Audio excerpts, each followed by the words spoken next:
Two great mysteries dominate our lives, love and money. What is love is a question that has been endlessly explored in stories, songs, books, movies, and television. But the same cannot be said about the question, what is money? It's not surprising that monetary theory hasn't inspired any blockbuster movies, but it was not even mentioned at the schools most of us attended. For most of us, the question, where does money come from, brings to mind a picture of the mint printing bills and stamping coins. Money, most of us believe, is created by the government. It's true, but only to a point. Those metal and paper symbols of value we usually think of as money are indeed produced by an agency of the federal government called the Mint. But the vast majority of money is not created by the Mint. It is created in huge amounts every day by private corporations known as banks.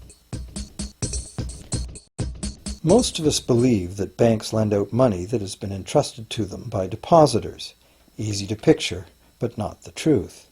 In fact, banks create the money they loan, not from the bank's own earnings, not from the money deposited, but directly from the borrower's promise to repay. The borrower's signature on the loan papers is an obligation to pay the bank the amount of the loan plus interest, or lose the house, the car, whatever asset was pledged as collateral. That's a big commitment from the borrower. What does the same signature require of the bank? The bank gets to conjure into existence the amount of the loan and just write it into the borrower's account. Sound far-fetched? Surely that can't be true. But it is.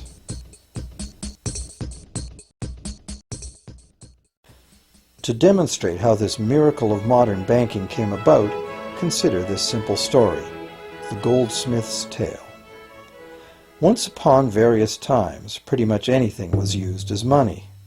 It just had to be portable, and enough people had to have faith that it could later be exchanged for things of real value, like food, clothing, and shelter. Shells, cocoa beans, pretty stones, even feathers have been used as money. Gold and silver were attractive, soft, and easy to work with, so some cultures became expert with these metals. Goldsmiths made trade much easier by casting coins, standardized units of these metals whose weight and purity was certified. Well, to protect his gold, the goldsmith needed a vault, and soon his fellow townsmen were knocking on his door, wanting to rent space to safeguard their own coins and valuables. Before long, the goldsmith was renting every shelf in the vault and earning a small income from his vault rental business. Years went by, and the goldsmith made an astute observation. Depositors rarely came in to remove their actual physical gold, and they never all came in at once. That was because the claim checks the goldsmith had written as receipts for the gold were being traded in the marketplace as if they were the gold itself.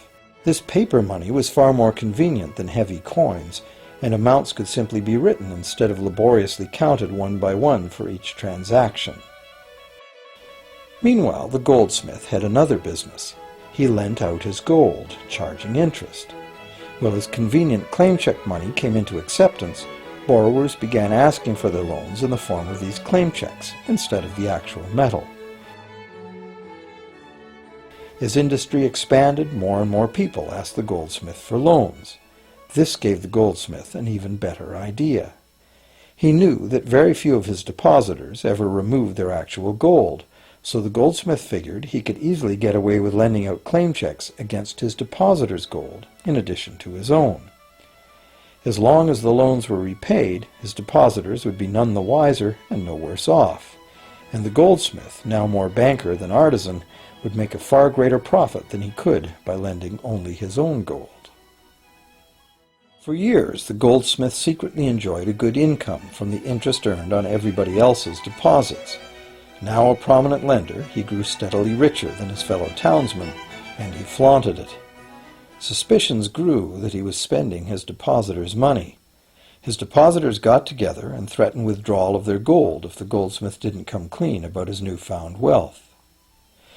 Contrary to what one might expect, this did not turn out to be a disaster for the goldsmith. Despite the duplicity inherent in his scheme, his idea did work. The depositors had not lost anything. Their gold was all safe in the goldsmith's vault. Well, rather than taking back their gold, the depositors demanded that the goldsmith, now their banker, cut them in by paying them a share of the interest. And that was the beginning of banking. The banker paid a low interest rate on deposits of other people's money that he then loaned out at a higher interest. The difference covered the bank's cost of operation and its profit. The logic of this system was simple, and it seemed like a reasonable way to satisfy the demand for credit. However, this is not the way banking works today. Our goldsmith banker was not content with the income remaining after sharing the interest earnings with his depositors, and the demand for credit was growing fast as Europeans spread out across the world. But his loans were limited by the amount of gold his depositors had in his vault. That's when he got an even bolder idea. Since no one but himself knew what was actually in his vaults, he could lend out claim checks on gold that wasn't even there.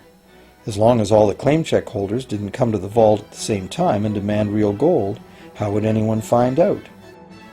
This new scheme worked very well, and the banker became enormously wealthy on the interest paid on gold that did not exist. The idea that the banker would just create money out of nothing was too outrageous to believe, so for a long time the thought did not occur to people.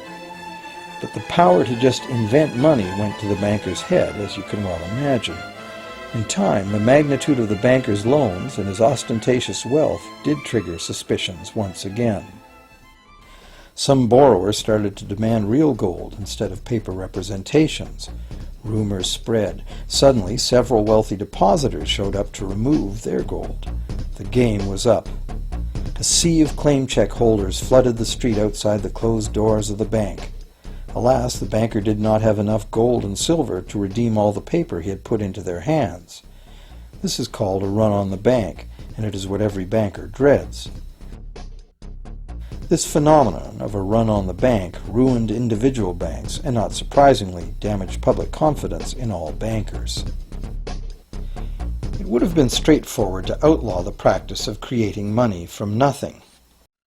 But the large volumes of credit the bankers were offering had become essential to the success of European commercial expansion, so instead the practice was legalized and regulated. Bankers agreed to abide by limits on the amount of fictional loan money that could be lent out. The limit would still be a number much larger than the actual value of gold and silver in the vault. Quite often the ratio was 9 fictional dollars to 1 actual dollar,